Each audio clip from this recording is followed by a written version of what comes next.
Okay, let's go back to actually your most recent Star Trek appearance was on Star Trek Voyager in the episode Flashback. How do you feel about reprising your role for one of the fourth spin-off series of Star Trek? There's an interesting thing that I could tell you about that. Um, the first scene is a replica of the opening scene from Star Trek VI: The Undiscovered Country. And they brought out the same Captain Sulu uniform that I used in Star Trek VI. This was about 5 years after we filmed that. We filmed Star Trek VI in 1990, and I think this was 1995, wasn't it, when we did the Voyager episode? And so I went in for the fitting and tried on the jacket, and I was shocked. Paramount used such cheap fabric that it had shrunk over a 5 year period. It wouldn't close. And so we couldn't use that uniform. They had to make a brand new one. And they also decided they couldn't use that opening sequence because they wanted to replicate that, but they couldn't use that opening sequence as the opening for the Voyager series because we had grown since that time. And so they decided they're going to replicate that rather than using the same film, which would have saved them a lot of time and money. But they decided they're going to recreate that. And what impressed me was they were able to find almost everybody that was involved in that scene 5 years before. Hollywood's a very transient place, and actors drop out, they go back to Boise, Idaho, or whatever. But they were able to find all of the actors and most of the extras to replicate that sequence. It was really impressive how they were able to do that.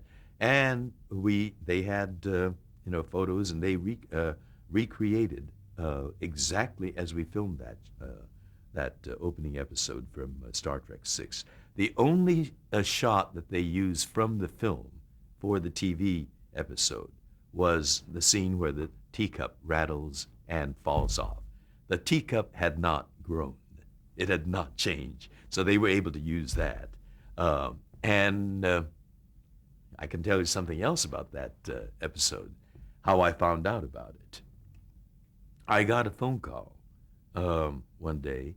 A friend of mine called to say, congratulations, I understand you're going to be doing a guest shot on Voyager. And I said, no, I know nothing about that.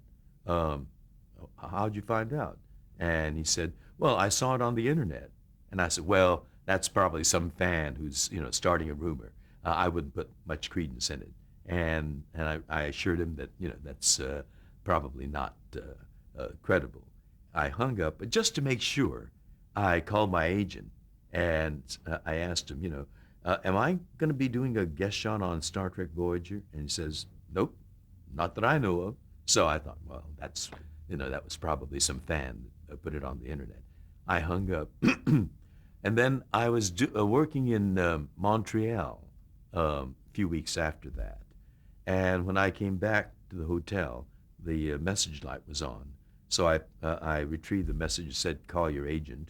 I called my agent, and he said, George, the internet was right. You are going to be doing a guest shot on Star Trek Voyager. So ever since then, I've been paying close attention to the Star Trek network give and take on the computer. But as it turned out, that somebody at Paramount knew something about that and let it filter out. Now, have you watched any of the Star Trek spin-off series? I have. I'm not a regular viewer, but we like to look after our children, and I consider all our spin-offs are, we have the next generation, and these are all the generation after that, and we keep an eye on our grandchildren. Now, what are some of your current projects right now? Well, the project that, I have a independent film coming out, Patient 14, which I did with not my Star Trek colleagues, he's a next generation colleague, John Delancey. It's a sci-fi thriller that's going to be coming out soon. But I'm pursuing um a project, a film project, an independent film that I'll be producing um, on the life of a woman named Iva Toguri, a Japanese American who you might recognize by another name that she was given, Tokyo Rose. Um, when I've been asking people, when I say Tokyo Rose, what comes to mind? And invariably, they say propagandist, traitor, and some even say spy. But the title we have for the film is Tokyo Rose, American Patriot. Very few people know the true story of a woman who was tried as Tokyo Rose, found guilty, and later pardoned by President Gerald Ford. She was indeed a courageous patriot. And we have a wonderful script, and right now I'm in the process of gathering the venturesome people to invest in this project. You've also been very involved in local government. Why is this important to you? Well, as I said earlier, because of my childhood spent in two internment camps, when America was swept up by wartime hysteria and acted not only irrationally but contrary to our Constitution. And so from the time that I was very young, my father encouraged both my brother and me to be active in student government. I was student body president and active in various other student government areas, as well as other community work. And my internment camp experience is what made me a very active participant in the democratic process. You wrote an autobiography in 1994. What finally compelled you to write your memoirs? Well, it was, we were approaching a unique benchmark for Star Trek. And Star Trek is a show that I'm very proud to be associated with and played an important part in so many areas of my life, not just professional, my career, but in my public service areas, in my other business areas. It's amazing how a very popular TV series can open doors or develop connections that I would probably not have otherwise. And so, as we were approaching the 25th anniversary of Star Trek, I thought that might be an opportune time to write. But primarily, I wanted to write my autobiography because I think too many Americans don't know how vulnerable our Constitution is. And I wanted to write about that internment camp experience of my childhood. It's an American experience that all Americans should know about. We think our country and our government is great, and it is, but it's also very fragile. And myself, my family, the Japanese Americans, 120,000 Japanese Americans experienced that dark chapter of American history when America failed its ideals. And so I wanted to write about that. And I'm glad I did, because so many people who seem otherwise well informed came up to me and said, I had no idea such a thing happened in this country. And that chapter of history has become more relevant today because of what happened on September 11th. There are people who happen to look like terrorists, as we happen to look like the enemy after Pearl Harbor. And the Arab American community have been subjected to some horrific situations in this country under this administration. I've heard stories of an Arab American researcher with a chemical firm in New Jersey. Uh, the FBI came into his workplace, asked him his name, uh, an Arab name, Abdul Muhammad or something, and he said, "Yes, I am." And with no further question, they put handcuffs on him and marched him through his workplace in front of his work colleagues, the public humiliation, and took him away.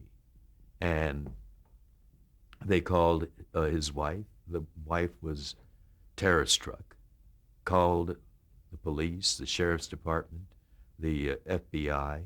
They wouldn't tell her anything. They didn't tell her, whether they had her husband or not. There were no charges, no explanation, and he was held for something like 8 months. That's the way it happened with the Japanese Americans too. No charges, no lawyers, no trial. Simply, the soldiers came, ordered us out, and took us to these barbed wire camps. It can happen in this country, and it must not happen in this country. And more people, have to be informed about that and be ever vigilant about, our Constitution is a wonderful document, but it's only as strong as the people make it strong. And what challenges have you faced as an Asian actor? There are a lot of challenges just as an actor, but it's overlaid with the fact that you are of a minority group. Um, I think the classic uh, critique we have is that minorities are depicted in stereotypes, shallow, one-dimensional uh, uh, pictures. Because for writers, it's very easy, to go with the popular perception and leave it at that. And that's why it's important that there be writers of those backgrounds.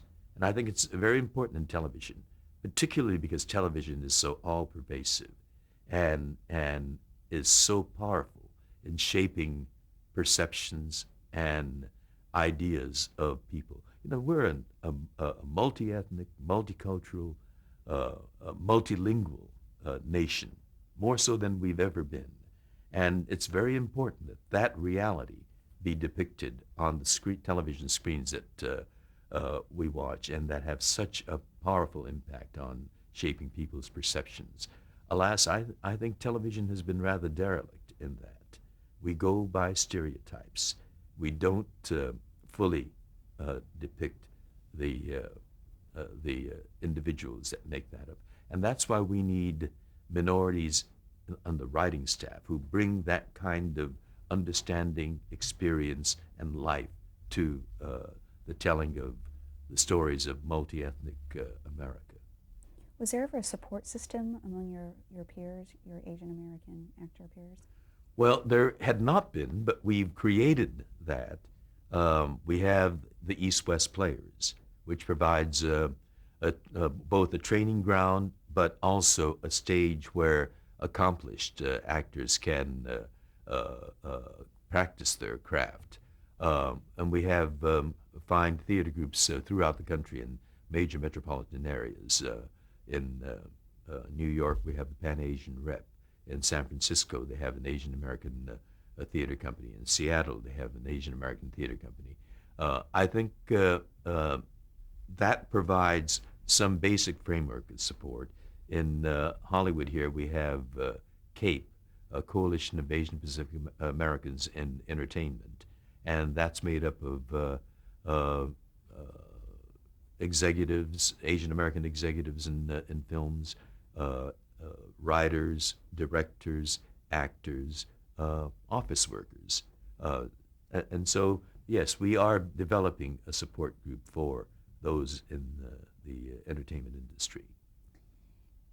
Have you ever experienced prejudice in the industry? I must say, I don't think I have, or at least not visibly and confrontationally.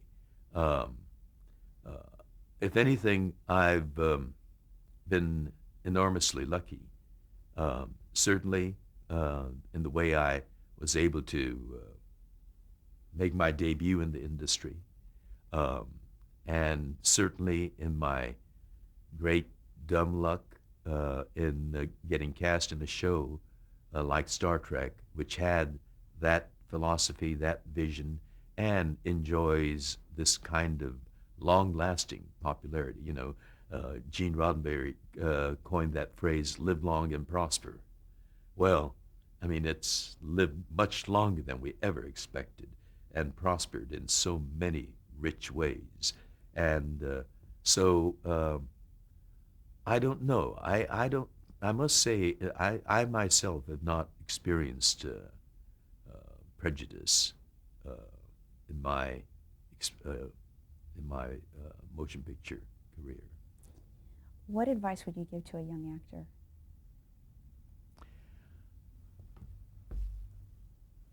I would say you have to be confident of your talent, believe in yourself, be resilient. What's guaranteed is rejection. That's the one thing that's guaranteed. And you have to be strong enough and resilient enough to be able to bounce back after each rejection and to uh, keep on keeping on. Approach each new interview with the same kind of energy and enthusiasm and excitement that as you had when you first went out for an interview. Um, I think it's very important that you be dedicated and continue to polish your craft. And I think it also helps to be a little crazy because if you have other talents, rationality would tell you to look into those other talents. But if you're crazy, you will continue to pursue this because it gives you no promise of any kind of success. It's just that sheer determination and passion and confidence in yourself and the ability to maintain that despite rejection after rejection after rejection. It helps to be crazy. Yeah. Do you have any career regrets?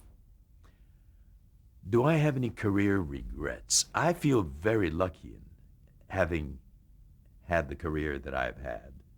Um, I know, though, that one of the givens of this career is that age is a factor. Ageism is a factor. I think it's even more powerful a factor with women. Ageism comes into play much earlier than for men. Um, and so that's something that, you have to recognize. And if you want a life that's full, you don't continue to battle uh, facts. And so you deal with that and you enrich your life by adding other elements to it. And I feel fortunate that I do have other arenas that I can find fulfillment in. I believe in public service. I think that's very important, but it's also in many ways fulfilling. And I serve on a lot of public boards and commissions and task forces. I'm, as a matter of fact, currently serving on the independent task force to evaluate the introduction of the people meter by the Nielsen people, which relates to television. There's been some controversy about the introduction of the people meter, the allegation that minorities are undercounted or not fully accurately represented.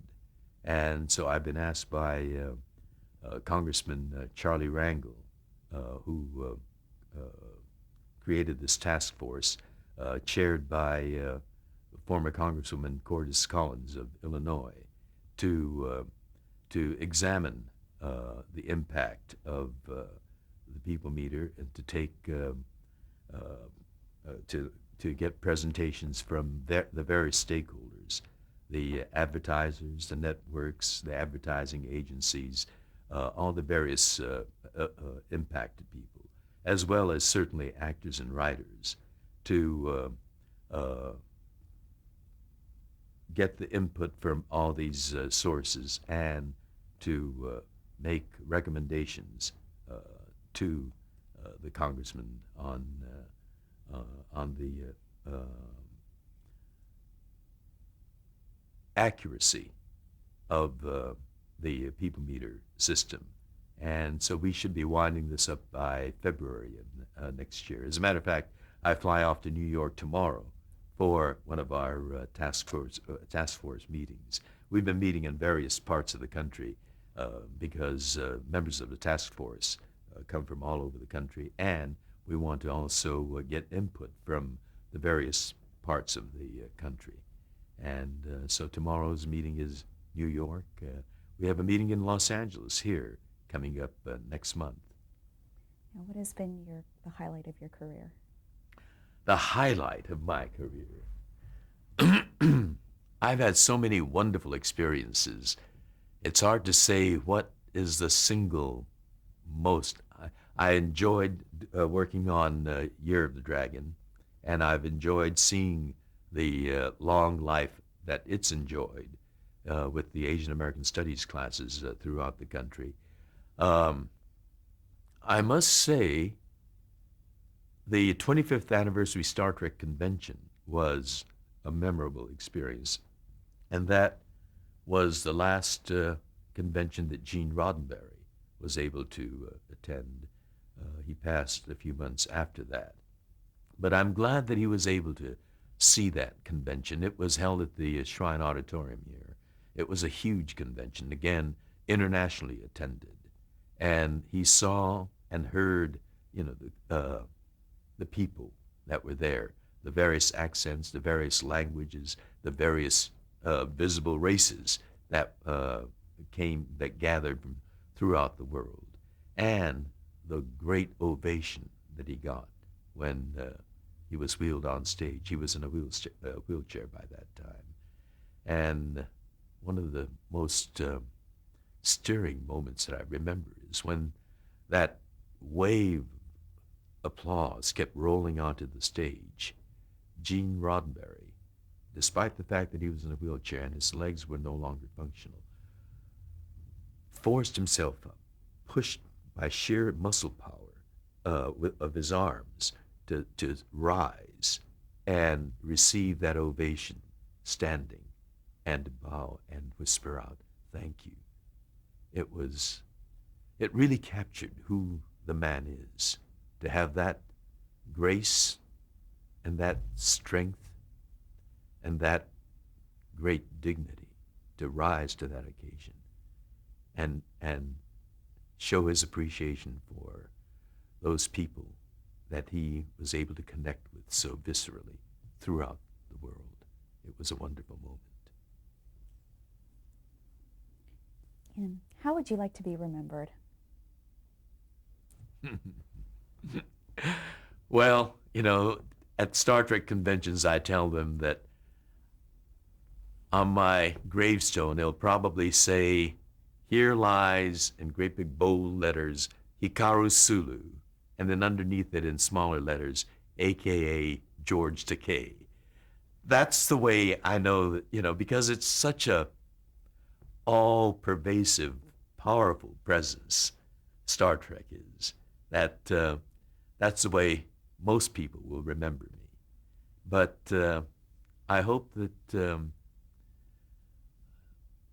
people's memory of me will also be that I tried to do my best to make some contribution to making the world that I live in, the community that I live in, and the nation that I'm a citizen of a little bit better.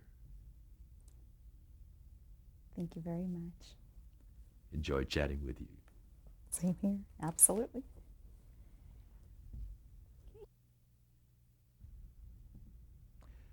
This is me playing a character named Taro in an episode of Twilight Zone titled The Encounter, which I did with Neville Brand. This is an episode from Star Trek titled Shore Leave. On the left, you see Jill Ireland And next is Leonard Nimoy, Bill Shatner, and myself. And I can't remember who that other actor is. This is my favorite episode. Isn't he a swashbuckler? A dashing swashbuckler. This is the episode titled Naked Time from Star Trek. This is another one of my favorite episodes from Star Trek, Mirror Mirror, in which we play the darker, more cutthroat side of Sulu. He's got a scar from one of his saber fight duels. This is a family portrait of the cast of Star Trek, except that in this one I am not with the Enterprise. This is my favorite movie, Star Trek VI: The Undiscovered Country, where Captain Sulu has his own starship now, the starship Excelsior. But I am visiting on the Enterprise here to be together with my old family.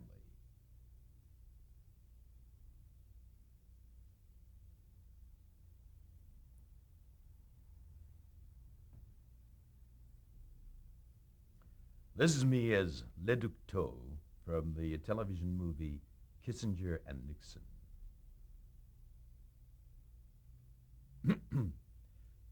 This is me as Mandragon, the wizard, in a play that I did in Brighton, England. And what the building you see in the background is the Brighton Pavilion. This is Grace Lee Whitney and me doing a guest appearance on an episode of Star Trek Voyager with Kate Mulgrew and Tim Russ.